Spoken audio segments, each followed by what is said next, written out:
வணக்கம் நண்பர்களே, நீங்கள் பார்த்து கொண்டு இருப்பது உங்கள் கௌசிக் ரிவ்யூ. சரி வாங்க வீடியோக்குள்ள போய் என்ன நடக்க போகுது அப்படின்னு சொல்லிட்டு பாத்தீங்கன்னா, தரமா சம்பவம் செய்யணும்னு சொல்லிட்டு ரெண்டா பக்கம் அப்படியே சும்மா நம்ம மல்லி விஜய்க்கு எதிராக அப்படியே போர்க்களத்துல எப்படி ஒரு எதிரியை வச்சுக்கிட்டு ரெண்டா பக்கம் கூட்டாளியை கை கோத்துன்னு அடிப்பாங்க, அந்த மாதிரி இந்த பக்கம் ஒரு பக்கம் நம்ம ராஜேஸ்வரி ரஞ்சிதா, ஒரு பக்கம் நம்ம கதிரேசன் நிஷா, இவங்க ரெண்டு பேரும் தனித்தனி ஆளுகளை விட்டு சதித்திட்டம் தீட்ட ஆரம்பிச்சிருக்காங்க. இவங்க அனிமுன் போனது, எங்க போய் ரெசார்ட்ல தங்கின்னு இருக்காங்க, இந்த மாதிரி எல்லா விஷயத்தையும் கேதர் பண்ணிட்டாங்க. ஆல்ரெடி நம்ம ராஜேஸ்வரி ரஞ்சிதா இவங்களோட கையால் வாட்ச்மேன் மாதிரி அங்க அனுப்பிச்சு விட்டு அவங்கள ஒரு பக்கம் வாட்ச் பண்ண சொல்லிட்டே இருக்காங்க. மல்லி திரும்ப வரக்கூடாது, மல்லி நீ என்ன வேணாலும் செஞ்சிரு, மல்லி முடிச்சிரு அப்படின்னு சொல்லிட்டு அவங்க சொல்லிட்டு இருக்காங்க.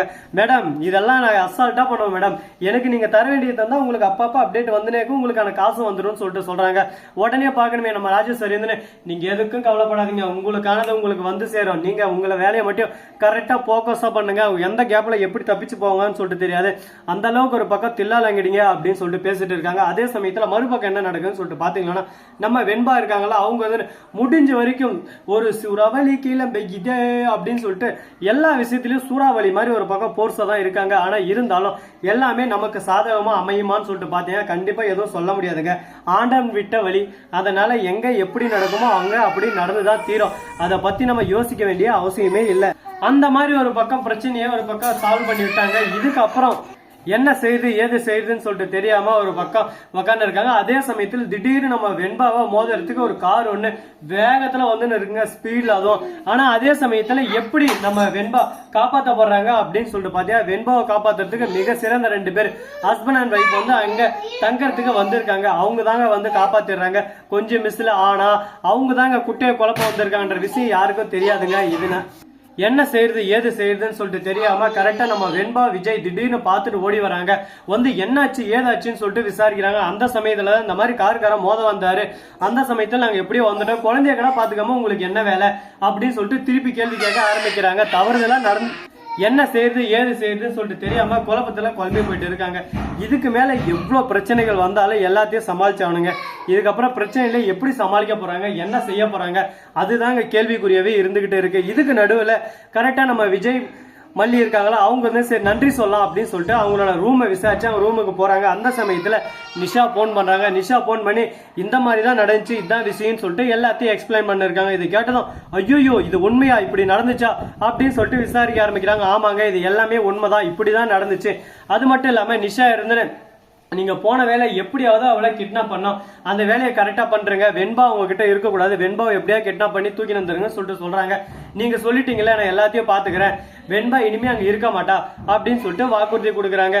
இது ஒரு நல்ல விஷயமா இருந்தாலும் இதுல இன்னும் நிறைய கேள்விகள் இன்னும் பயங்கரமான விஷயமெல்லாம் போயிட்டு இருக்குங்க. இதெல்லாம் எங்க போய் முடிய போகுது எதில் போய் முடிய போகுதுன்னு சொல்லிட்டு தெரியல. ஆனா இருந்தாலும் பரவாயில்ல, வாழ்க்கைன்னா இந்த மாதிரி நிறைய இக்கல்கள் இன்னல்கள் எல்லாமே வரும், எல்லாத்தையும் ஒரு பக்கம் பார்த்துதான் ஆகணும். சரி போனதெல்லாம் போயிருச்சு, இதுக்கப்புறம் என்ன நடக்குது அப்படின்னு சொல்லிட்டு பாத்தீங்கன்னா, நம்ம வெண்பா குட்டி இருக்காங்களோ அவங்க வந்து கொலை வெறியில் இருக்காங்க. யார் மேல அப்படின்னு சொல்லிட்டு பாத்தீங்கன்னா நம்ம மல்லி மேலதான். எதுக்காக அப்படின்னு சொல்லிட்டு பாத்தீங்கன்னா, இனிமே என்ன வெளியே எங்கேயும் அனுப்பாதீங்கம்மா அப்படின்னு சொல்லிட்டு சொல்லிருக்காங்க. இதை கேட்டதான் ஷாக்கிங்காகவும் இருக்கும் ஒரு பக்கம். சரி ஓகே இந்த பிரச்சனை இதோட நம்ம முடிச்சு வச்சிடணும் அப்படின்னு சொல்லிட்டு ஒரு முடிவில் இருக்காங்க.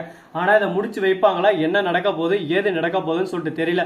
ஆனா பிரச்சனை ஒரு பக்கம் மேலும் மேலும் வளர்ந்துகிட்டு போயிட்டே இருக்குங்க. சரி முடிஞ்சதெல்லாம் முடிஞ்சிருச்சு, இதுக்கப்புறம் என்ன பண்ணலாம் அப்படின்னு சொல்லிட்டு பாத்தீங்கன்னா, நம்ம கதிரேசன் இருக்காரு, அவர் வந்து நிஷாவுக்கு போன் பண்ணி டக்குன்னு வெண்பாவை தூக்கின்னு வந்துட சொல்லு, வெண்பாவை அங்கேயே வச்சுருக்க வேணாம் அப்படின்னு சொல்லிட்டு சொல்லிருக்காங்க. எந்த ஒரு டவுட்டும் இல்லாம செயல்படணும், கொஞ்சம் பிசுறு தட்டினா கூட நம்ம மாட்டிடுமே, அதனால எந்த விஷயம் செஞ்சாலும் உஷாரா பண்ணணும், கொஞ்சம் பொறுமையா இருங்க அப்படின்னு சொல்லிட்டு எடுத்து சொல்லிருக்காங்க. இது கேட்கும்போது நமக்கு ஒரு பக்கம் ஷாக்கிங்காகவும் இருக்கு, ஒரு பக்கம் அதிர்ச்சியாகவும் இருக்கு. என்னடா நம்ம வெண்பாவை கடத்த இத்தனை பேர் பிளான் பண்ணிருக்காங்களா, இந்த சதி திட்டங்களுக்கு நடுவில் எப்படி இது தப்பிக்க போறாங்க வெண்பா அப்படின்னு சொல்லிட்டு தெரியாம குழப்பமா தான் இருக்கு. மறுபக்கம் நம்ம மல்லிகதையை முடிக்கிறதுக்கு பாய்சன் கலந்துன்னு இருக்காங்க. இவங்க ரெண்டு பேருக்கு நடுவில் என்ன பண்ண போறாங்க ஏது பண்ண போறாங்க, எப்படி நம்ம வெண்பாவை காப்பாற்ற போறாங்க அப்படின்னு சொல்லிட்டு நிறைய கேள்விகள் ஒரு பக்கம் ஓடின்னு இருக்கு. இந்த கேள்விகளுக்கு மத்தியில எல்லாமே சிறப்பா முடிஞ்சிருமா அப்படின்னு சொல்லிட்டு பாத்தீங்கன்னா கண்டிப்பா வாய்ப்பு இல்லைங்க. என்ன வேணாலும் நடக்கலாம், ஏது வேணாலும் நடக்கலாம், எந்த சமயத்துல எப்படி மாறி நடக்கும்னு சொல்லிட்டு யாராலையும் எதையும் அவ்வளோ கருணைப்பா சொல்ல முடியாது. பார்த்துக்கலாம், எவ்வளவோ பார்த்துச்சு வாழ்க்கையில. அதனால எல்லாத்தையும் ஒரு பக்கம் பொறுமை கடல் எனும் பெரிது அப்படின்னு சொல்லிட்டு பெரியவங்க ஒன்றும் சும்மா சொல்லுங்க. அதுக்கேற்ற மாதிரி எல்லாத்தையும் நாம தான் ஒரு பக்கம் பொறுமையாகவும் பக்குவமாகவும் எடுத்துன்னு போய் ஆகணும்.